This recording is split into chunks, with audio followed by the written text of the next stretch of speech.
Phoebe Okowa. You remember last year we did campaign for her to take over the place of the judge who resigned. It's a 1-year short stint, and she won. Now she's serving in ICJ, and again we will be rolling out a campaign for Njoki Ndungu and for Phoebe Okowa, and even the CAB memo that that is being worked on includes the candidature of both our two ladies, so that we can, take the finesse and the competence and the leadership of Kenya into the international arena. We have a lot of, we have a whole department at the Foreign Affairs to support international candidatures. Unfortunately, we haven't found as many Kenyans willing, and ready to apply and canvass for these international positions. I appreciate that we have a great country, and everybody wants to be here because we have a beautiful country. Very few people want to go and live in those other places. But you see, we have a duty and a responsibility to the international community as well, because just as we expect others to serve us in those positions in the international space, we should also participate so that our contribution, our perspectives, our experience can be brought into the international arena. And therefore, I want to encourage more Kenyans we have so many international positions for them to apply so that we can take our influence as a nation to the international arena. I want to say that everything that has been said about Njoki is correct. Her professional journey reflects fidelity to justice, institutional integrity, constitutionalism, and human dignity. For more than 3 decades, she has served with distinction across prosecutorial, legislative, constitutional reform, and judicial responsibilities. From her early years, prosecuting serious criminal offenses as a state counsel, and her role in shaping Kenya's constitutional transformation to distinguished service at the Supreme Court of Kenya, her career has consistently been defined by courage, intellect, and commitment to justice. As a member of the Committee of Experts that drafted Kenya's 2010 Constitution following the 2008 crisis, she helped rebuild Kenya's constitutional order around accountability, inclusion, institutional checks and balances, and democratic renewal. That experience matters profoundly for the work of the ICC, because international criminal justice is not only about punishment, it is also about helping societies confront trauma, rebuild legitimacy, restore public confidence, and strengthen institutions capable of sustaining peace. But her contribution extends far beyond the bench. As a legislator, she led transformative reforms, as we have been told here, on sexual and gender-based violence, including the enactment of Kenya's Sexual Offences Act in 2006. She also contributed to the development of the Maputo Protocol, one of Africa's most consequential human rights instruments, for the protection of women's dignity and rights. These experiences have given her a deep appreciation of survivor-centered justice, accountability for gender-based crimes, and protection of vulnerable populations in conflict and post-conflict settings.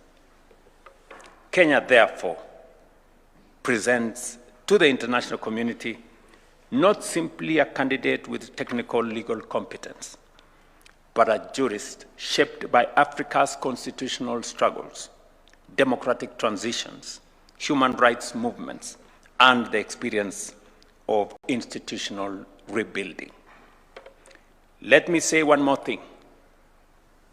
Njoki, early this year, when this opportunity arose, Justice Njoki, together with other distinguished Kenyan jurists, presented themselves for a competitive nomination process, as we have been told by the Lady Chief Justice. Under the Rome Statute, individuals do not simply present themselves for the ICC bench. Their country must believe in them enough to sponsor and field their candidature. Kenya reviewed her record, reflected on her many years of distinguished service in the legislature, in the Attorney General's office, in the Supreme Court, and considered her lifelong contribution to constitutionalism, gender justice, the protection of the vulnerable, and many other of her contribution. Without hesitation, I concluded that she is exceptionally well suited for this important international responsibility. This is Justice Njoki Ndungu'S aspiration and calling.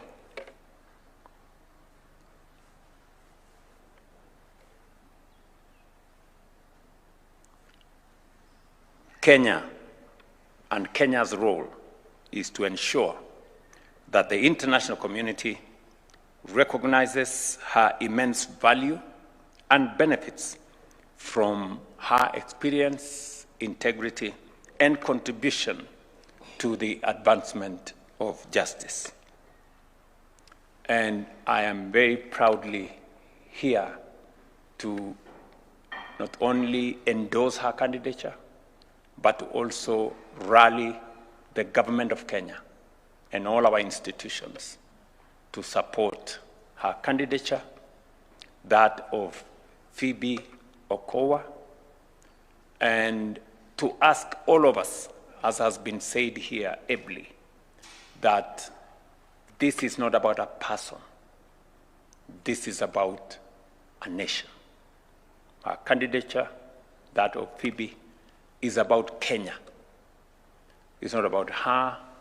It's not about the next person, William Ruto or the other people. It's about all of us. And therefore, there are moments when we stand together as a nation, irrespective of all other considerations. This is one such moment that we must stand together. There are moments when it is about Kenya. And when it's about Kenya, it's about us. It's about each and every one of us.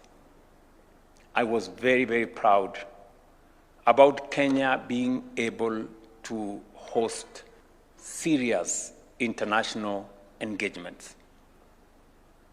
We hosted the Africa Climate Summit, which was a very historic moment on climate diplomacy. We are hosting the only UN headquarters in the Global South right here in Nairobi. And yesterday we concluded the hosting of the Africa Forward Summit that brought together 35 heads of state and government, our friends from France and Europe, and others. Such moments are moments when we step forward as a nation and we put aside any partisan considerations and stand together as a country and as a people and a nation.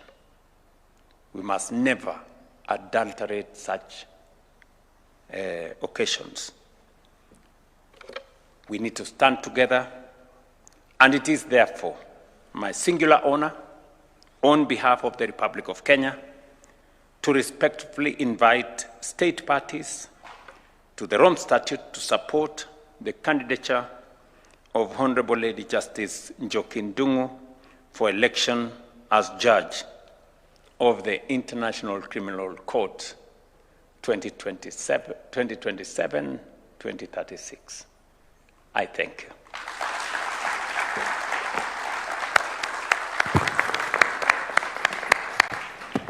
Let us all rise as we conclude this session with the national anthem, after which we shall have a brief photo session. But for now, let us have the national anthem.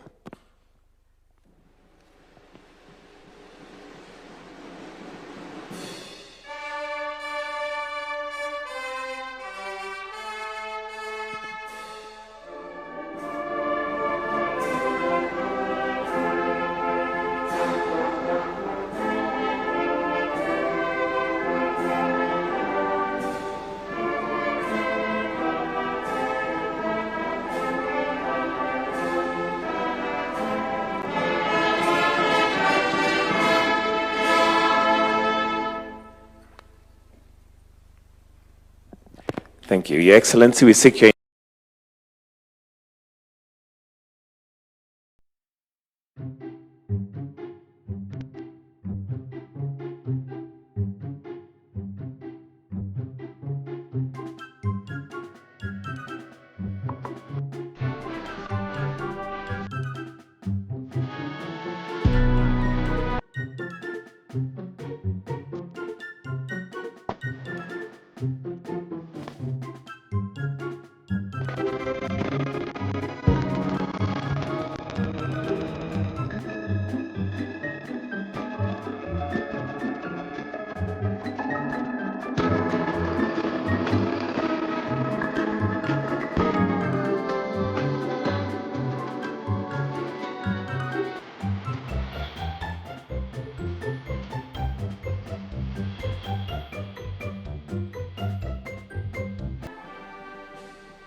With your permission, Your Excellency, I request to remain standing while I invite the Chief Registrar of the Judiciary, Honorable Winfrida Mokaya, to lead us in a prayer.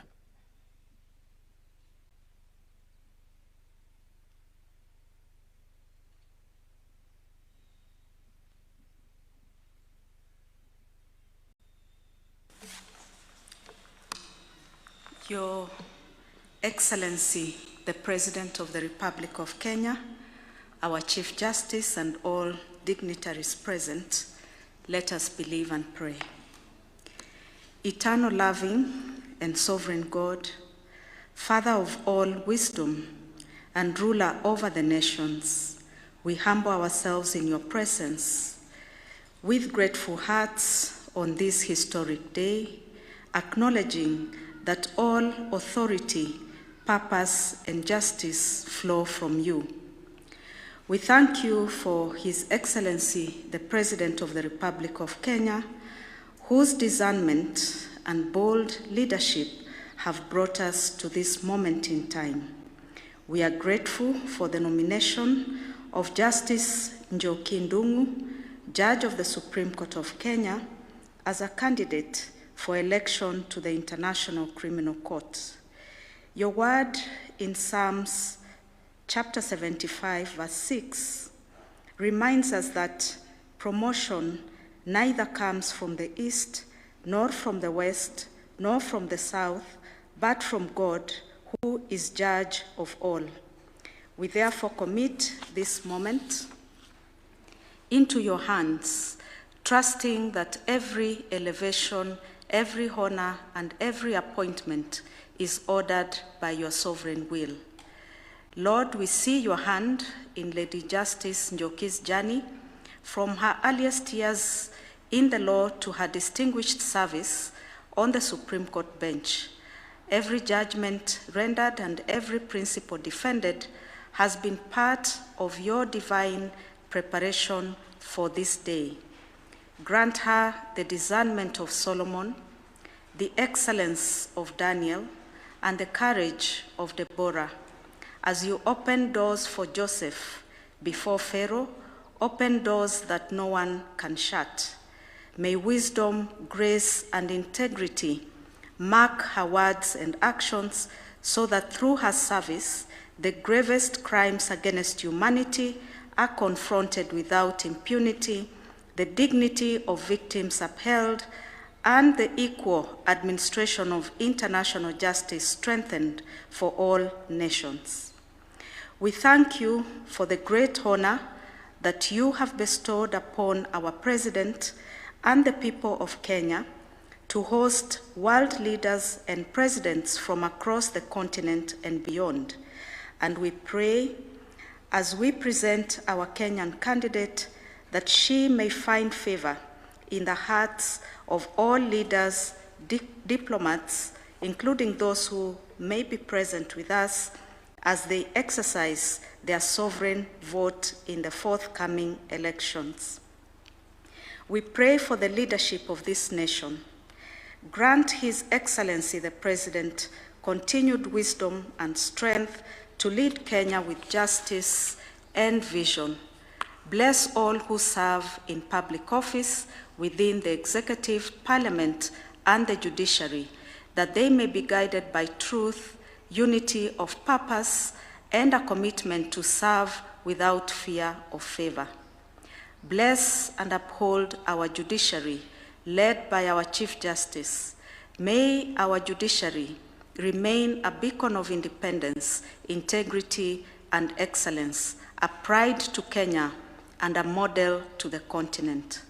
Lord, help us as a nation to unite and rally behind this candidature as a matter of national pride. May we speak with one voice in support, demonstrating our collective commitment to justice and our confidence in the servant that you have prepared. Pour out your favor upon this beloved nation, that Kenya may stand tall among the nations, known not only for the beauty of her land, but for the quality of her justice and the character of her people. Remove every obstacle and grant divine appointment. May the ICC elections of December 2026 bear testimony to your goodness for the advancement of justice, the protection of the innocent, and enduring peace among the nations. We ask all this trusting and believing in the name of our Lord and Savior, Jesus Christ. Amen. We may take our seats. Your Excellency, Dr. William Samoei Ruto, President and Commander-in-Chief of the Kenya Defence Forces, Madam Chief Justice Martha Koome, Chief Justice and President of the Supreme Court, Your Excellency Dr. Musalia Mudavadi, Prime Cabinet Secretary and Cabinet Secretary for Foreign and Diaspora Affairs, Your Excellency Ambassadors, distinguished judges of the Superior Courts, Chairperson of the Senior Counsel Committee, esteemed Senior Counsel members of the Bar, senior government officials present, invited guests, friends, and family.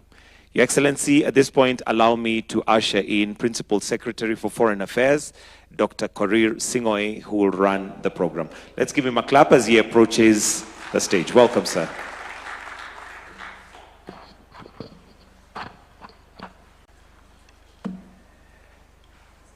Your Excellency, President William Samoei Ruto, the President of the Republic,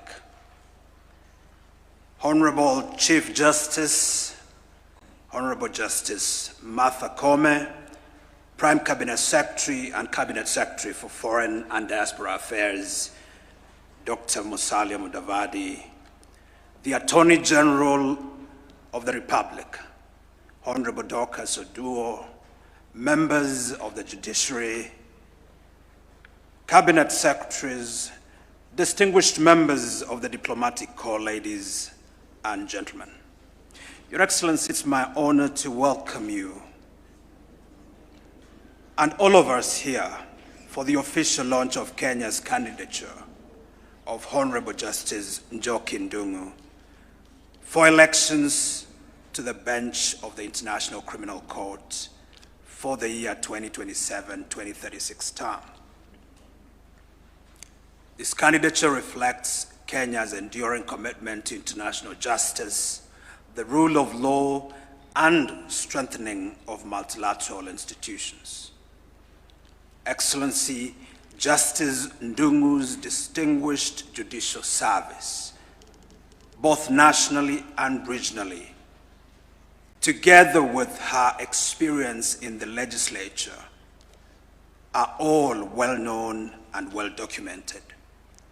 And therefore, we present a candidate who, in our view, embodies the highest credentials, as well as integrity, competence, and the independence required of judges of the World Court. Today's event marks not only a national endorsement, but also a continuation of a broader engagement with partners and fellow state parties to the Rome Statute in support of the candidature. Kenya's active participation in international judicial elections, including in the International Court of Justice and regional mechanisms such as the Commerce Court of Justice, is both a strategic imperative and a principled extension of our foreign policy. By advancing qualified and eminent Kenyan jurists to these institutions, Kenya plays its part in contributing to the strengthening of a rules-based international order, promoting equitable geographic and gender representation, and ensuring that Africa's perspectives and lived experiences are meaningfully reflected in the development of international jurisprudence. Excellencies, without much further ado, allow me therefore to draw your attention to the screen for a brief presentation on Honorable Lady Justice Ndungu'S candidature. You may play the clip. Thank you.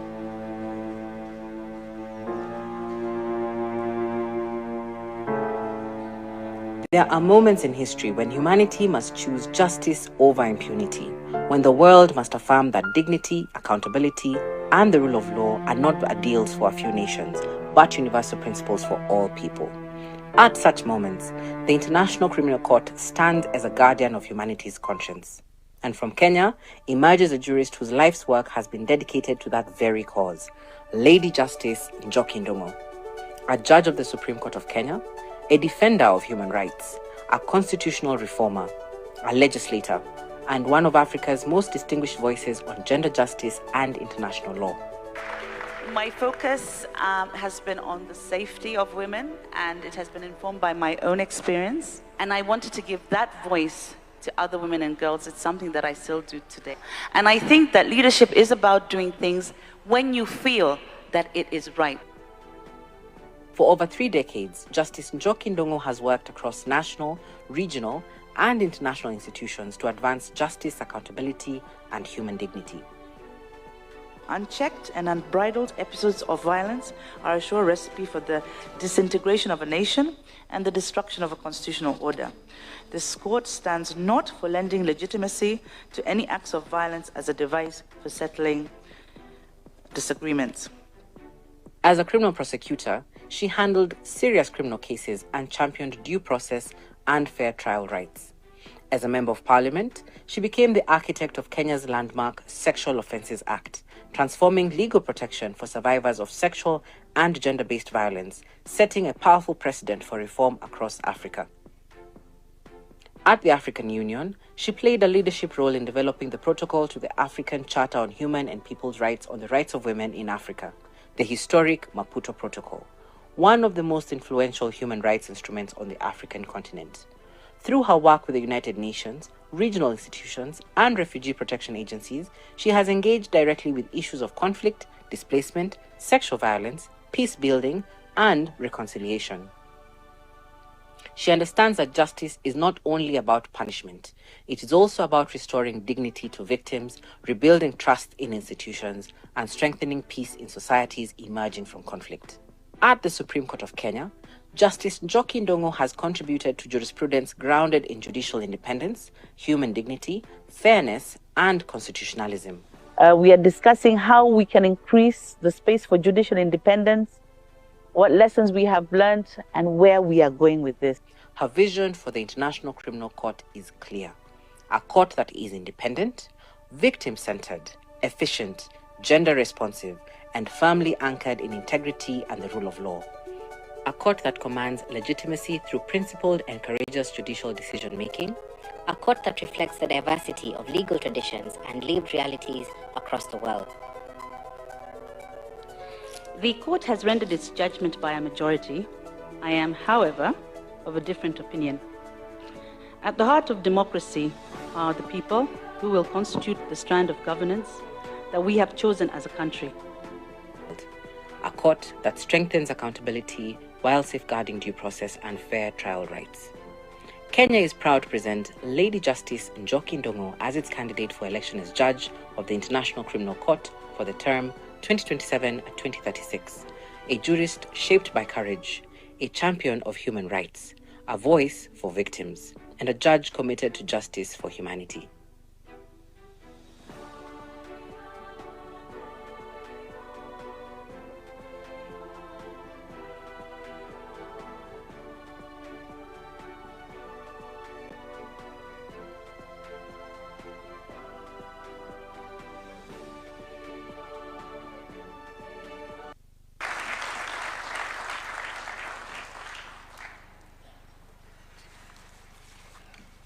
Such a compelling case already. Let's put our hands together again for that. Now, to help us officially unveil the candidate, it is my honor to invite Honorable Lady Justice Joyce Alwoch, a former member of the International Criminal Court. It is my pleasure to invite her. Let's put our hands together for Justice Alwoch, please.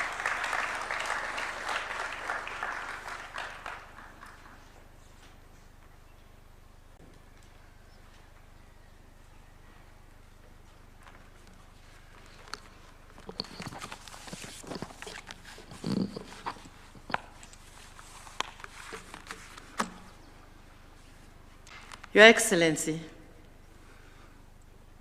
President of the Republic of Kenya, I'm just trying to catch your eye. Thank you, Your Excellency. I was trying to catch your eye.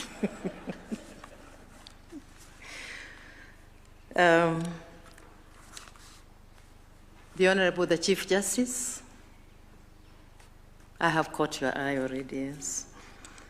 The Republic, the Chief Justice and head of the Supreme Court and basically head of the Judiciary. And the Minister for Foreign and Diaspora Affairs, Honorable Musalia Mudavadi, and In a minute, I will explain why it is so important that you are here, and I'm glad that you are here. The Attorney General is somewhere here, and all the diplomats who are here, thank you for coming. Please allow me to ride on the protocols that have already been established.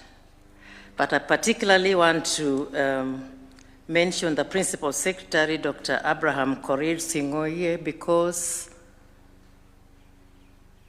everything will be landing at his door. And he knows it. I can see your face. You know it. After this, Your Excellency, thank you for, first and foremost, for nominating Honorable Njoki Ndungu to be a candidate for the ICC elections scheduled for December this year, and today launching her candidature.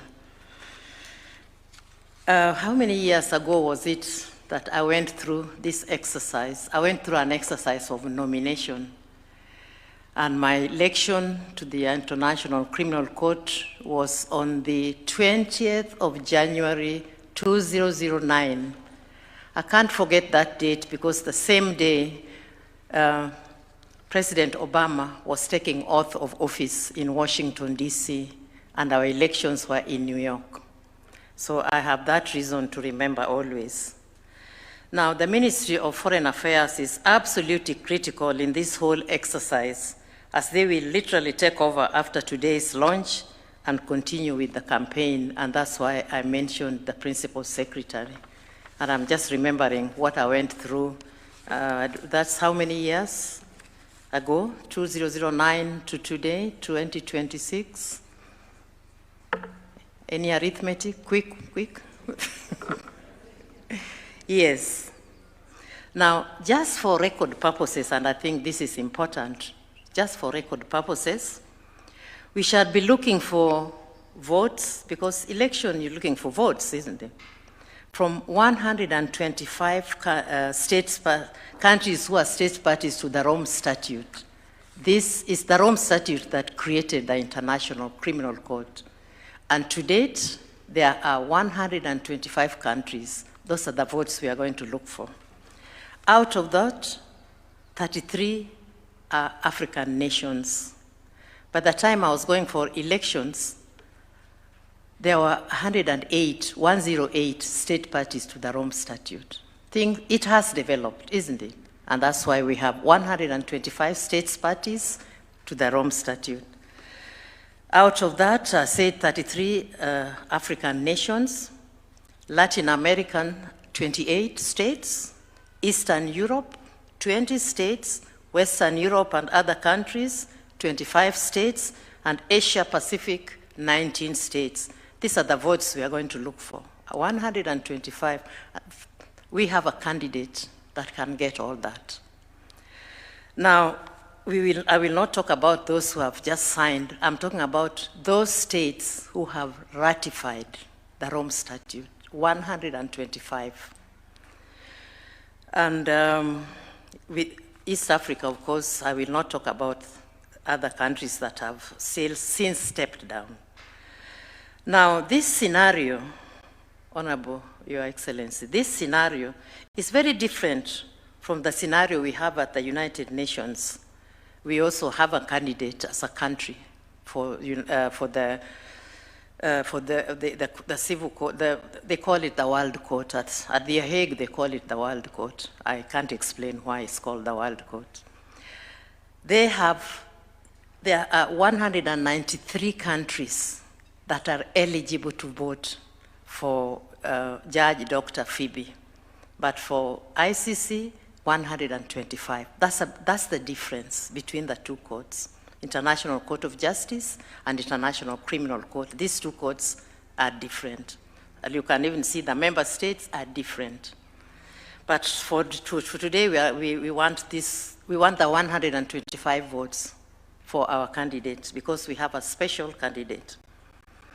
Now, please allow me to make one more comment, Your Excellency. Apart from the candidates that we have,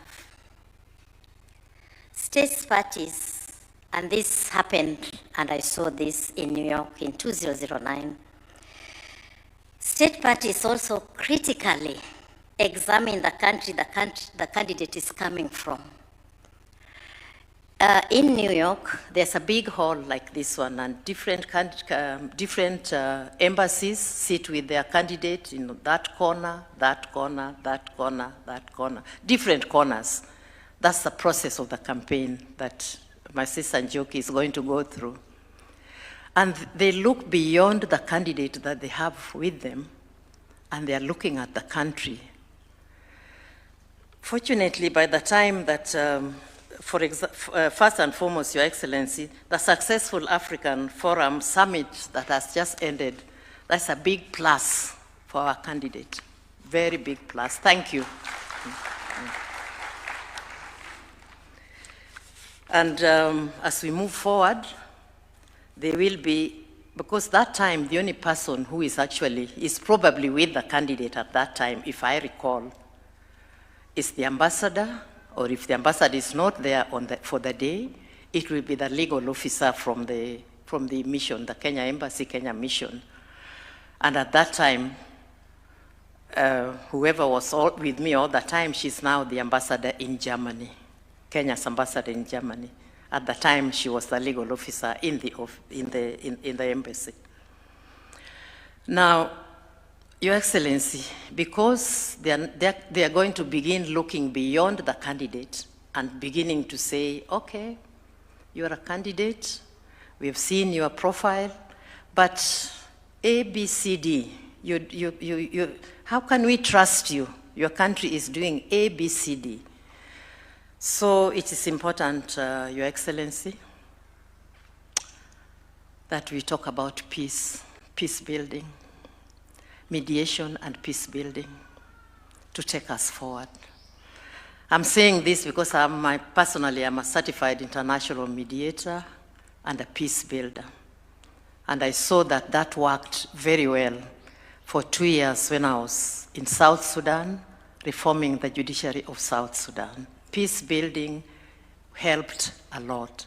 And that's where we are going to move to now. Now, I'm a very keen Rotarian, Your Excellency, very, very keen. And, Rotary is service above self.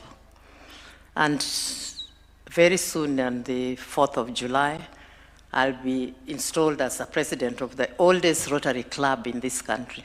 All the senior Rotarians belong there, started in 1930.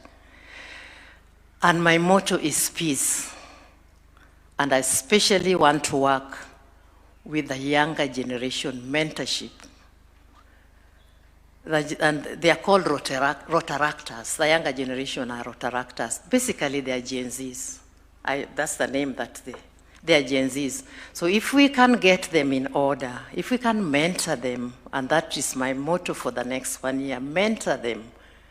If I can find other organizations that are able to work with me so that we mentor, so that by the time our sister goes for election or Dr. Phoebe goes for elections, we are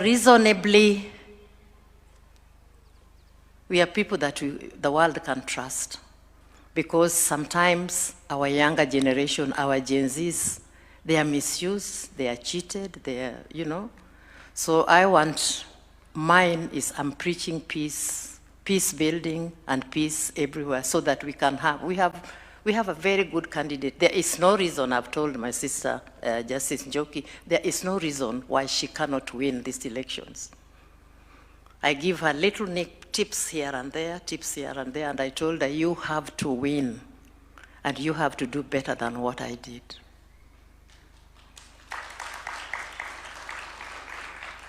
Thank you, Your Excellency, and I just sincerely hope that I will manage from 4th of July, moving forward, I will manage to mentor the younger generation, Rotaractors. And once we mentor Rotaractors, they're going to mentor other young people so that we have peace in the country. We need peace everywhere, every day.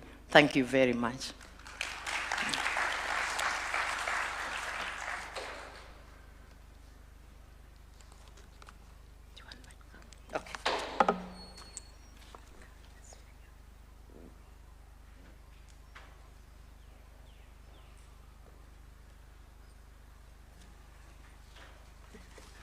Another round of applause. The theme clearly of Justice Aluot's conversation has been around structuring this campaign to reach those states parties in the most efficient manner. Now my pleasure it is to invite the candidate. Let's put our hands together as she steps in, escorted by the Honorable Attorney General of the Republic. Come up on stage.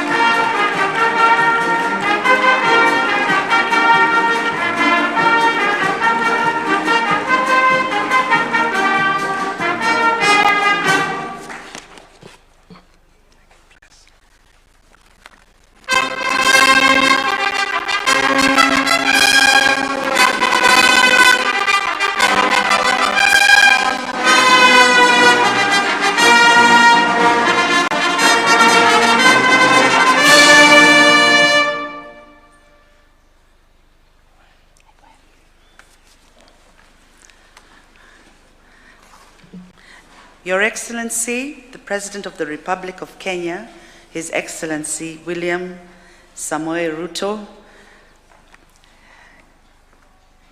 the Honorable Chief Justice Martha Koome, the Honorable Speaker, the Honorable Prime Cabinet Secretary, Cabinet Secretaries, Principal Secretaries present, the Honorable CRJ, distinguished ambassadors, members of the diplomatic corps, esteemed guests, ladies and gentlemen. I am honored by the confidence of the government of Kenya that has placed in me by nominating and supporting my candidature for the election of Judge of the International Criminal Court for the year 2027 to 2036. I accept this endorsement with humility and gratitude. Proud to do so as a Kenyan who has dedicated her professional life to the service of justice and the rule of law and the protection of human dignity. I am deeply grateful to His Excellency President William Ruto for his decisive leadership in advancing my candidature and personally introducing me to more presidents than I am sure I will ever meet, more heads of state, in order to secure support ahead of the ICC election in December. I equally acknowledge the Prime Cabinet Secretary, Honorable Musalia Mudavadi, whose unwavering support, together with the diligence of his Permanent Secretary, Dr. Korir Sing'oei, they have both been instrumental in this journey. I owe a special debt of gratitude to the Chief Justice, Martha Koome, whose confidence in my ability to serve, her mentorship and her encouragement for me to seek higher office has always been invaluable.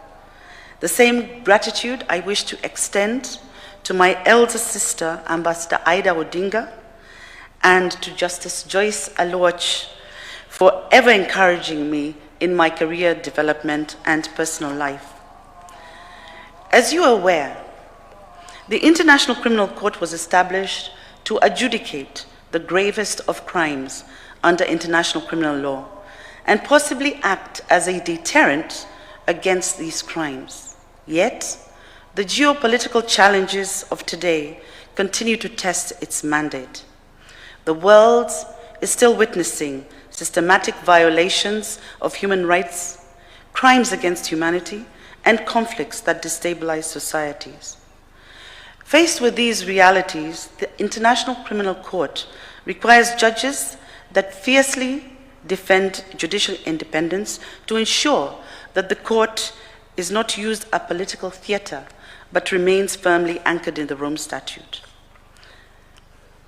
Ladies and gentlemen, my candidacy is anchored in five values, which I believe define the character of a judge of the International Criminal Court, and which is critical at this moment in time. These are courage, pragmatism, efficiency, victim-centered justice, and for a judge from Africa, the ability to bring Africa-focused jurisprudence. Courage as a judicial value is indispensable, and judges of the ICC currently have faced direct threats, political pressure, and even sanctions. Therefore, courage is the quality that enables the judges to uphold the law, to resist external pressure, and to defend the court's integrity against attempts to transform the court into an instrument of politics. I believe my own career demonstrates this quality in courage. In the Supreme Court, I have issued detailed dissenting opinions in high-profile constitutional and electoral cases, standing firm on principle.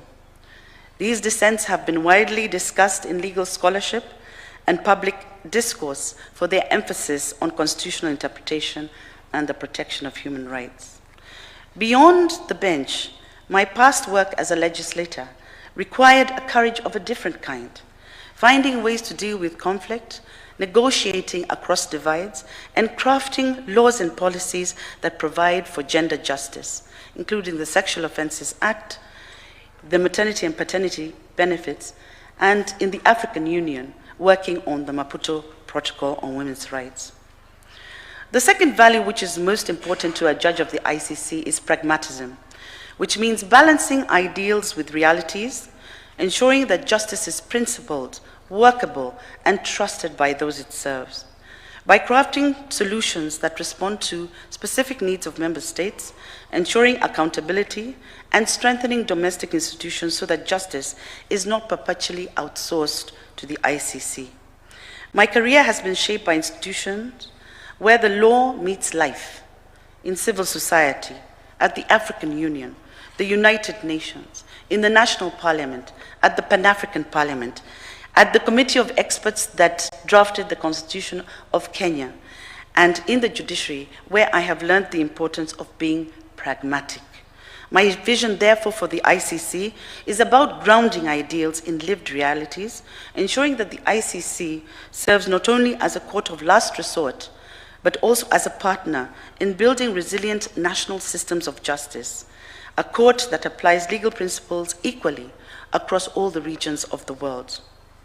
Efficiency, ladies and gentlemen, is the third characteristic vital for a judge of the ICC, and it means more than case management.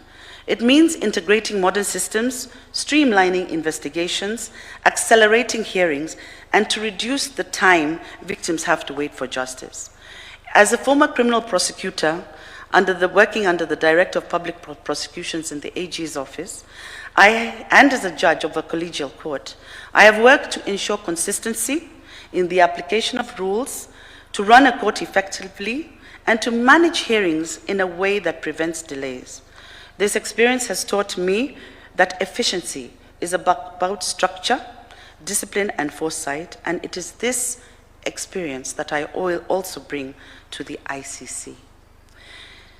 Victims are at the core of international criminal justice, and true justice must go beyond punishing perpetrators to restoring dignity.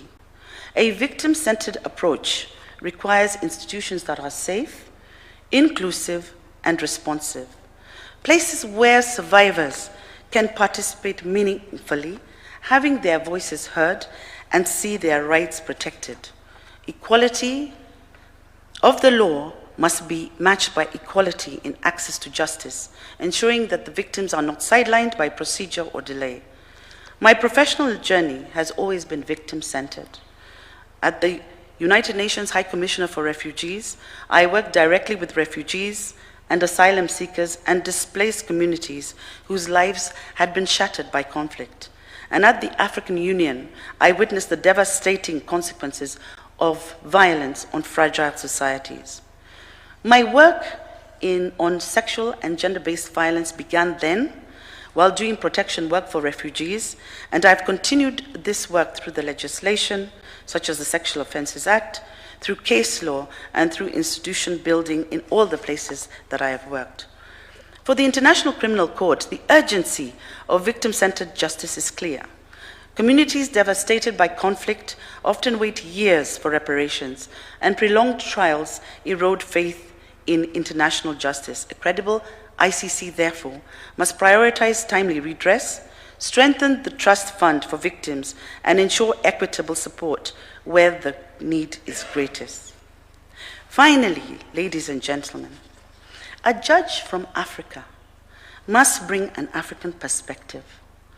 Africa has often carried the weight of ICC scrutiny, sometimes accompanied by perception of bias. The ICC must confront bias directly, not deny it, and craft solutions that reflect Africa's context rather than to impose external models of justice on Africa. It is important for the ICC to rebuild its relationship with Africa. The jurisprudence of the ICC also to date reflects little or no reference to African case law, African scholarly work, or even to African jurists. It is important that Africa's legal experiences be embedded in the case law and jurisprudence of the International Criminal Court. And this I will do. The elections for Judge of ICC, for which I seek your support, is scheduled for December 2026, where state parties will elect 6 judges from all over the world. If I am elected, then Kenya will bring to the court a deep respect for judicial independence, a firm belief in procedural fairness, and a pragmatic understanding of how justice must function in practice. Excellences, ce serait pour moi un immense honneur de contribuer à la promotion de la paix, de la justice, de l'état de droit, en signant comme juge à la Cour pénale internationale. Je vous remercie sincèrement pour votre confiance et votre consideration. I thank you all. Asanteni sana.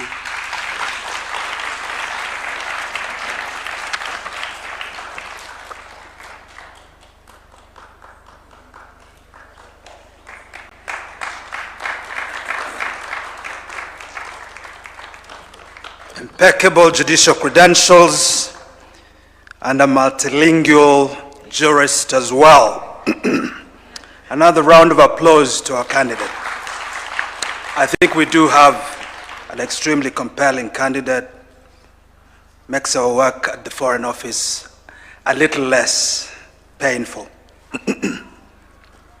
Indeed, Your Excellency, allow me now to invite 2 comments, very brief comments. First, the candidate has requested that a leader, one of the leaders of the women movement, speaks briefly. And I will be ushering in Daisy Amdani to do that. I will then request the chairperson of the Senior Council Committee, Mr. Philip Mugo, Senior Counsel, to speak before we usher in the Chief Justice. Daisy, please.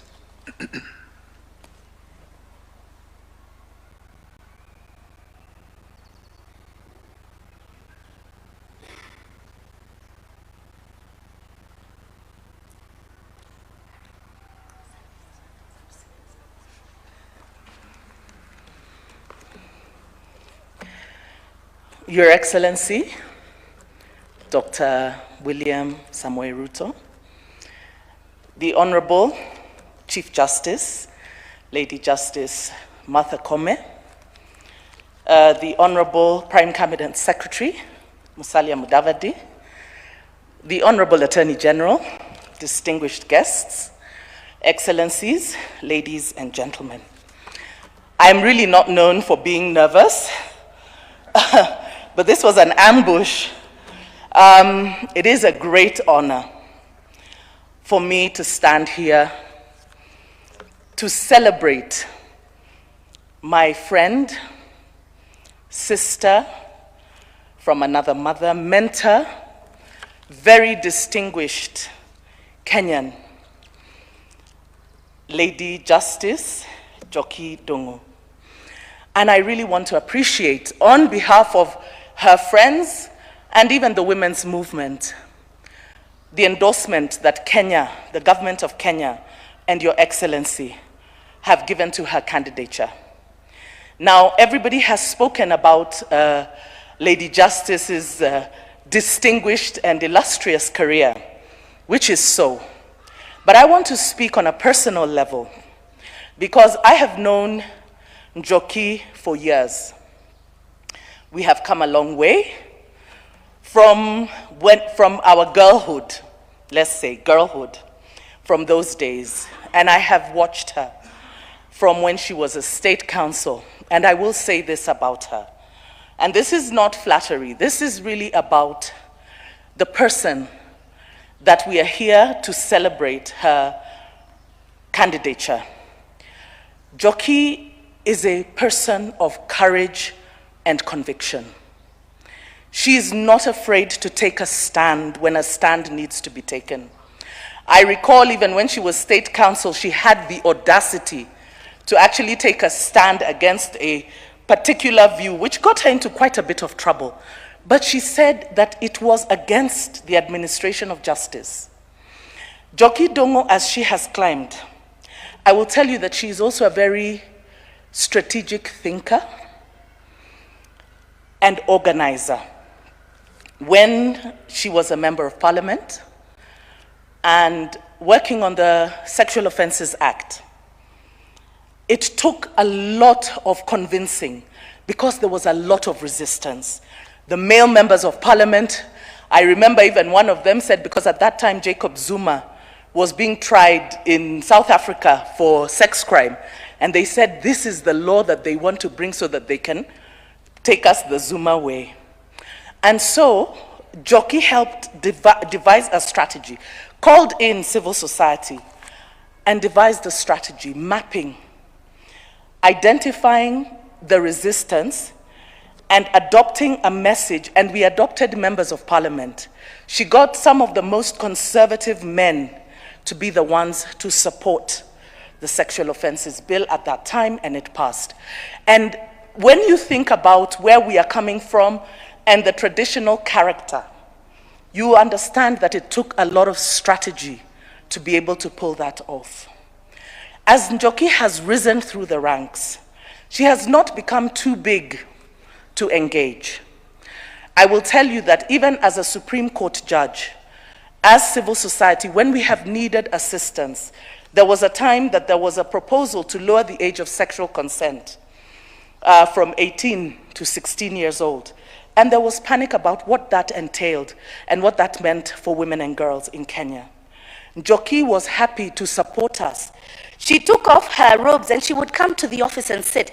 I remember the first day that she came to the office, the guards were very shocked. They said, is that Supreme Court judge? Because sometimes you engage with people and they become, you know, talk to my PA, you know, but not Njoki. She's a woman of courage and conviction. I have heard her commitments and I've read them about bringing Africa's perspective to the ICC. And you can be sure that if there is a voice that Kenya needs at the ICC or that Africa needs, Njoki's voice is it. She has not been afraid to take unpopular positions. She talked about her dissenting opinion. What she didn't say is what it cost her. I think you all know, as politicians, Kenya can be a very difficult place when you take an unpopular opinion. And some of her positions, which are of conviction, have put her in serious crosshairs with people, threats and all. But that doesn't make her hold back. And that's the kind of leadership that we need. And so, even as Kenya has endorsed her, I want to say this.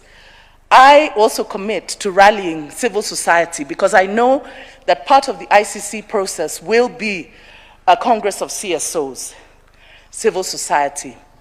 And we are going to call upon our civil society and women rights organizations to be patriotic, because this is for Kenya. And Kenya blazes the trail. We have just had the Africa Forward conference. Africa is the new frontier, and Kenya is the one that is leading that trail. And so I want to thank you and congratulate you, Njoki, and wish you the very best, and to remind you this one thing, and I say this to you and to all of us.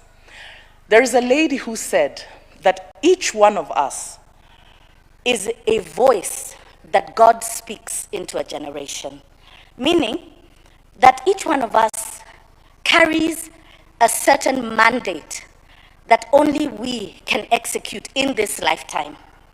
And Njoki, with your work, even with the sexual offenses bill, you know, you opened a whole world of other engagement. Today, women are seen, women are heard, survivors, sexual and gender-based survivors are seen and they are heard.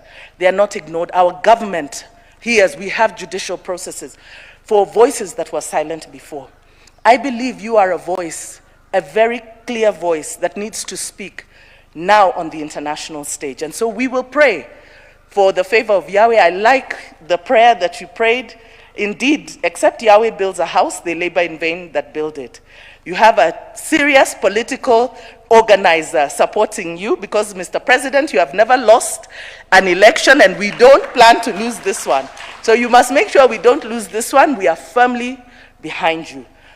I would be remiss if I do not say on the aside, Mr. President, the women of Kenya still have a date with you. We are still waiting for the 2/3 law. You need to open the gates. There are other Njokis that also need to come through. Do it, because you do the hard things. This one has been hard. Please, crack it now. Congratulations, Njoki, and all the best.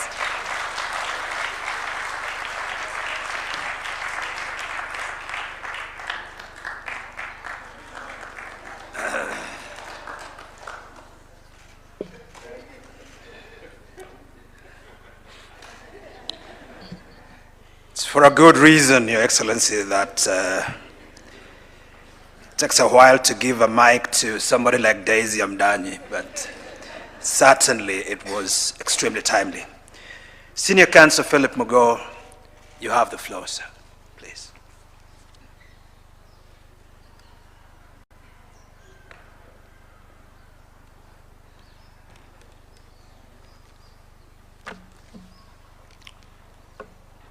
Your Excellency, Dr. William Samoei Ruto, Your Ladyship, the Chief Justice of the Republic of Kenya, Martha Koome, Prime Cabinet Secretary, Salim Davadi, my colleague, Dr. Sodwar, the Attorney General, Cabinet Secretaries, Principal Secretaries led by the very able MC, Abraham Singwe, my good friend, my auntie, Lady Justice Joyce Oloch, ambassadors, judges, members of the bar, senior counsels included, ladies and gentlemen. I won't say much. I have known this charming candidate of Kenya for, I was just counting it, and without my phone it gave me a lot of difficulty. But I finally worked it out to about 38 years. And she is still as beautiful as she was then. But what I remember is something about, I call her Njoki for the purposes of my comment, was I was a little older than her in prosecution services in government. And she'd come out of, I think, Waruhio and Mwite and joined the government, like me. Had all the choices in the world. When you are as bright as some of us were, government is the last choice. But it depends on where you are coming from. Public service was in my heart, was in her heart, and she chose government. And she went into prosecution services, and those days, I was a very aggressive prosecutor. This is in 1986, 1987, 1988. The Attorney General had not yet joined prosecution services. She was a little behind us. And I remember Njoki once saying, "You are my mentor. I want to model my life on yours." Why do I want to come up with this? I think God gives everybody just one career. Mr. President, I think yours was politics, and you have done well. Those who went into defending straight out of law school defend all their lives. Those who start with prosecution stay close to a certain line, and that line is defending victims. When you're a prosecutor, you are always looking at the victim side, not the perpetrator side. So in Justice Njoki's line, I see everything that has been said about her. What she said about herself, what she says was her career line.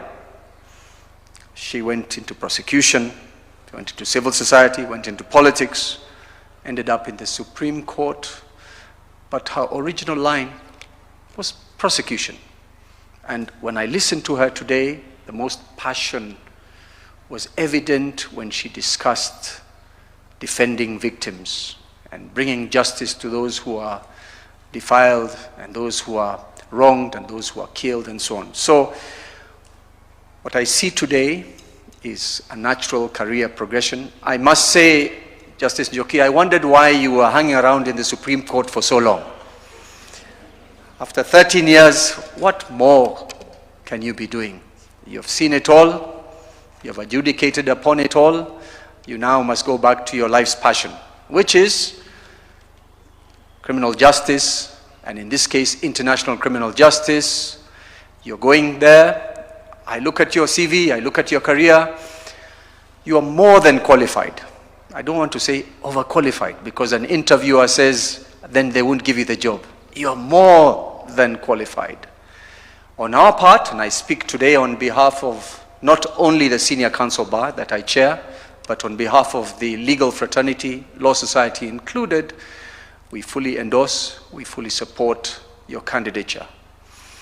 I listened to Lady Justice Oluoch talk about sometimes the loneliness of a candidate. In those days, perhaps there was not that much in terms of resources to support a candidate. We have seen what President William Ruto's administration does when it supports a candidate. It throws in everything. This is just the start, and on our part, I can tell you, you were escorted by the Attorney General and the Vice Chair of the Senior Counsel Bar, Joyce Majiwa. We offer you some of our seniors, led by Joyce Majiwa, to accompany you on some of your missions to secure support. So, Mr. President, when she says she has friends, make available enough for a ticket or two for friends. When she has a cold, she has to have enough people walking with her and speaking for her. So with that, we just want to assure everybody present, particularly the candidate and the president who is launching and supporting fully your bid, that she comes highly recommended and fully supported. With that, thank you very much.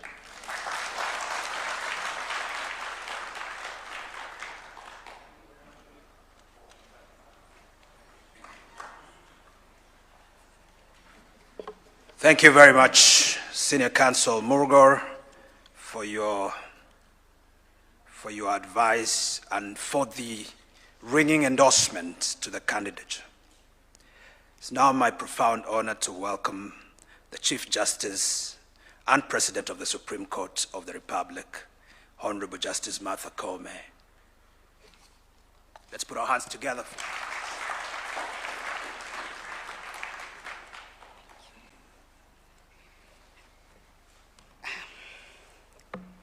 Your Excellency,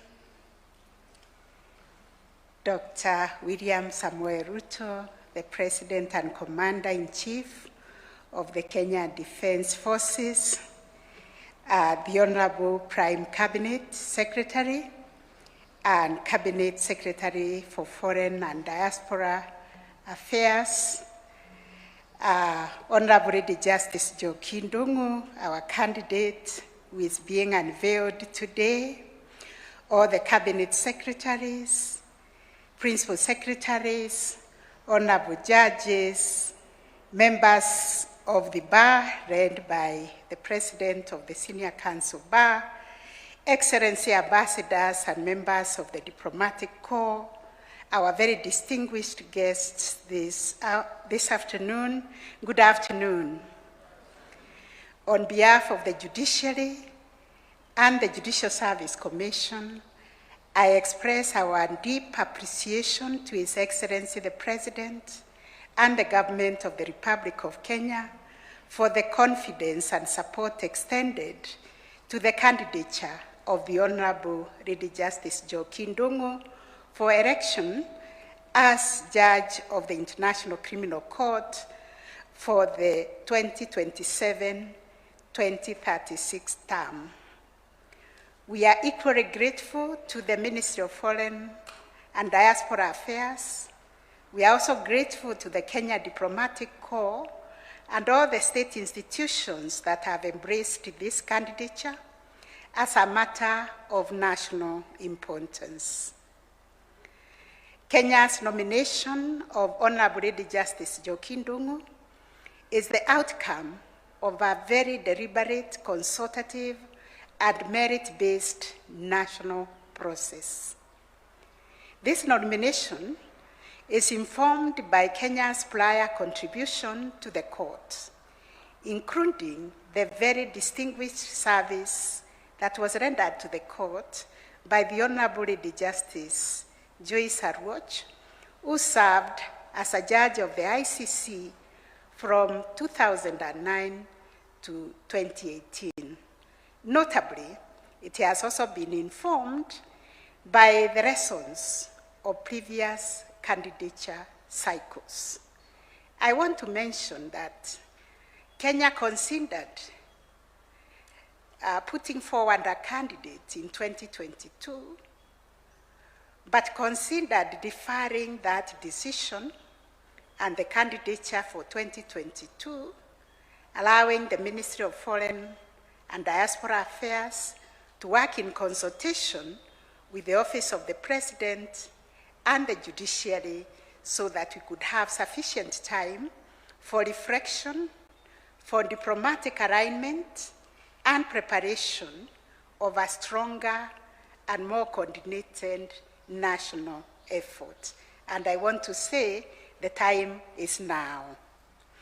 In the current cycle, the process was formally initiated by the Honorable Attorney General, followed by notification from the Assembly of State Parties, and was undertaken in accordance with Article 36 of the Rome Statute and the standards set by the Advisory Committee on Nomination of Judges.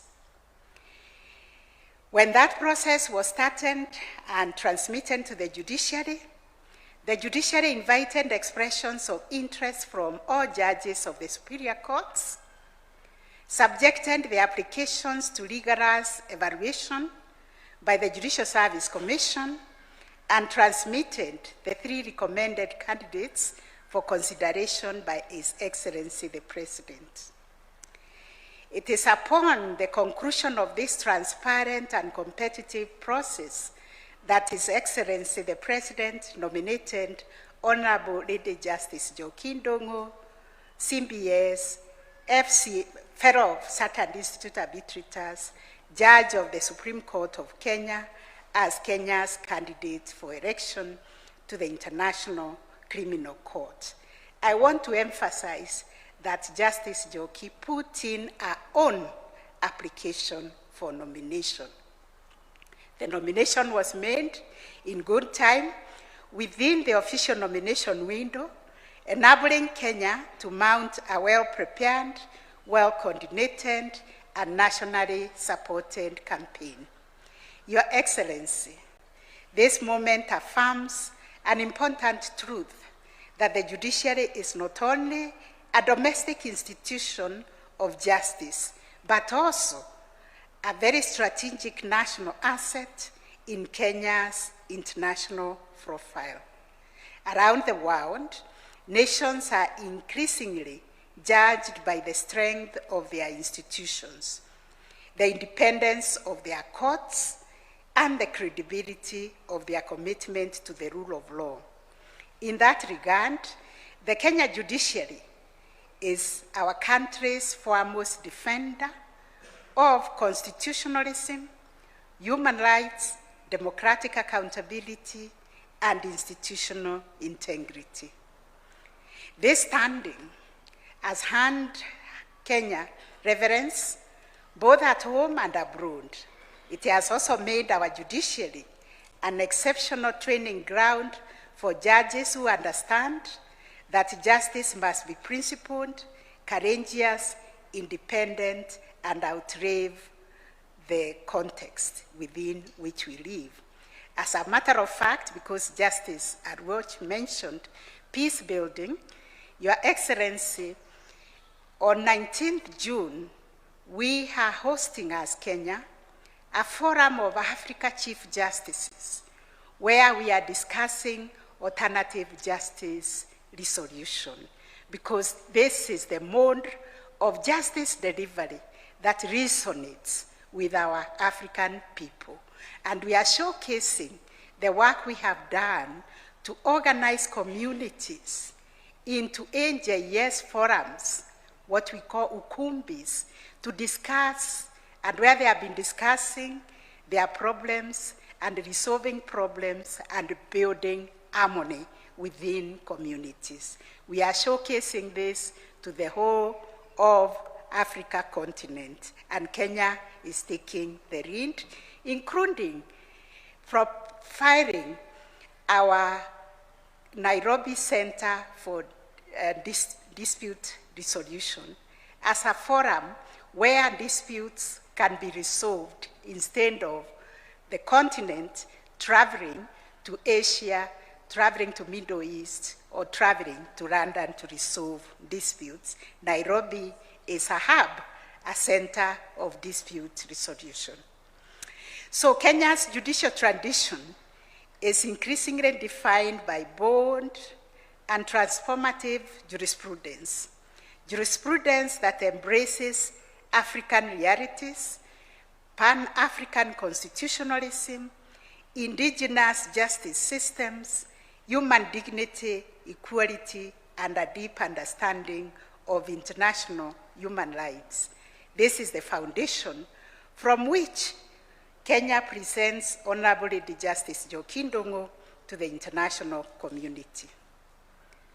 In the forthcoming election of the courts, December 2026, 6 judicial positions will be open for election of the court.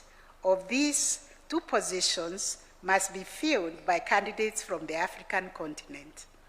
This presents an important opportunity for Africa to contribute judicial wisdom, our judicial courage, judicial experience, and legal perspectives that are shaped by constitutional transformation, victim-centered justice, and post-conflict recovery, restorative justice, democratic renewal, and relentless pursuit of accountability. Kenya has consistently, Your Excellency, supported multilateralism, the rule of law, peaceful resolution of disputes, and cooperation with international institutions. We have also invested deeply in building an independent judiciary capable of protecting rights, capable of resolving very complex disputes, and sustaining public confidence in constitutional governance. In diplomatic terms, Your Excellency, Kenya's candidature represents not only a request for support, but a continuation of a long-standing relationship of cooperation, reciprocity, and shared commitment to international criminal justice. Honorable Njoki embodies the depth and seriousness of Kenya's judicial tradition. She brings to the candidature experience across prosecution, legislation, constitutional reform, human rights, gender justice, and adjudication at the apex court of very, very complex matters. Her career reflects the very qualities required of an international judge, a judge of integrity, independence, courage, intellectual depth, and fidelity to the law. She's a jurist shaped by Kenya's constitutional journey, Africa's legal traditions as she worked at the African Union, and a profound commitment to justice that serves both principle and humanity. With these remarks, Your Excellency, I want to assure you and the people of Kenya and the international community of Judiciary's full support in this very important national endeavor. I thank you so much for this opportunity.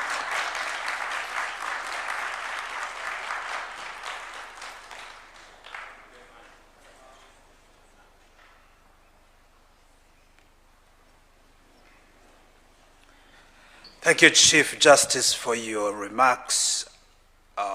It is now my pleasure, honor, and privilege to invite the Prime Cabinet Secretary to address us, and thereafter to invite His Excellency the President.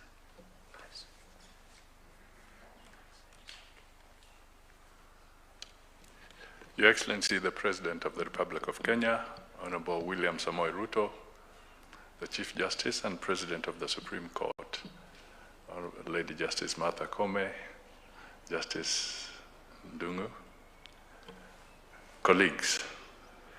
Your Excellency, first let me join other Kenyans in saluting you for pitching very, very effectively on behalf of Kenya and Africa at the Africa Forward Summit.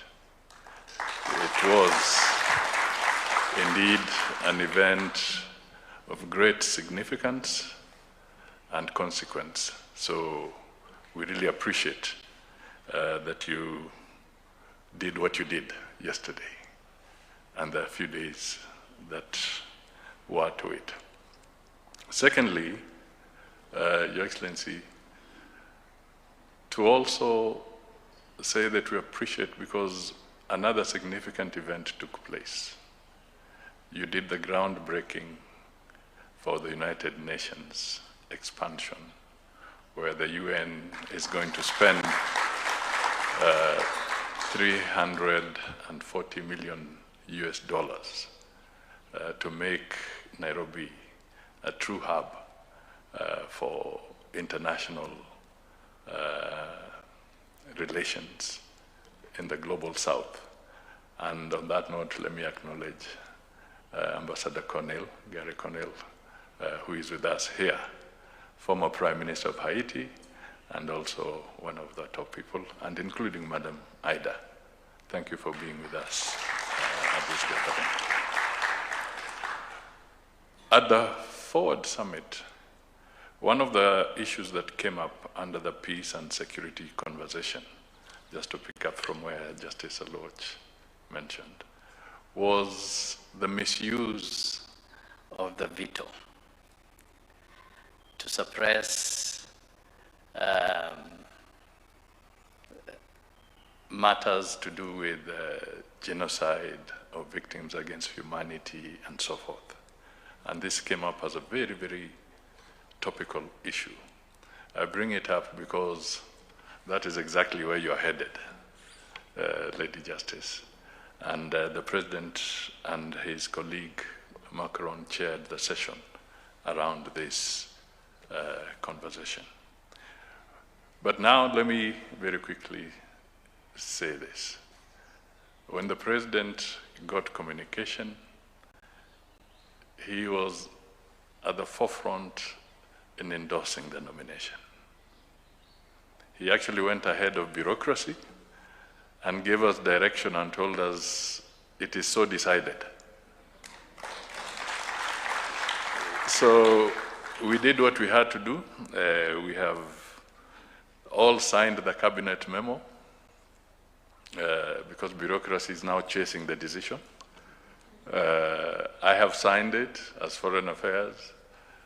Attorney General has signed, and the Treasury has signed. But I'll not disclose how much we are looking for. That is a separate matter to help this campaign.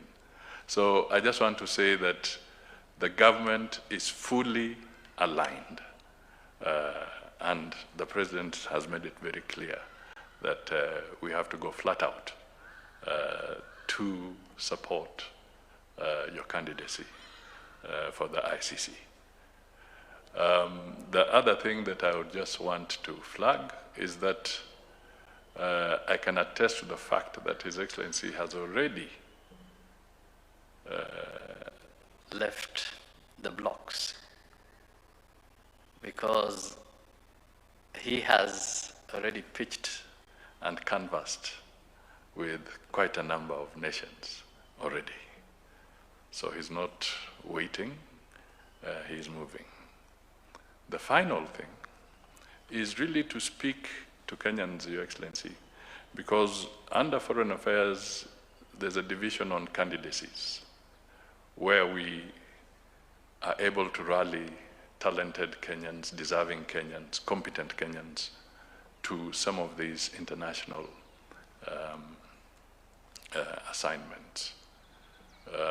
It's an important area, but the appeal I really want to make is that when a president endorses a candidate, we need, as a nation, to ensure that we get the signal right. That is now a Kenyan candidate. That is what it symbolizes. And we must divorce that from any local partisan issues. We are going to canvass in one instance 190 plus countries, and in this instance 125. We cannot go there saying, oh yeah, oh yeah. It's a different ballgame altogether. And we must be united so that we focus on Kenya as a nation. And his stamp of approval is Kenya's signal. It is not partisan. We should not bring any local sideshows into this campaign. Let us all rally as a nation, because we are seeking something that will make Kenya proud in the international arena. Ladies and gentlemen, I've said enough.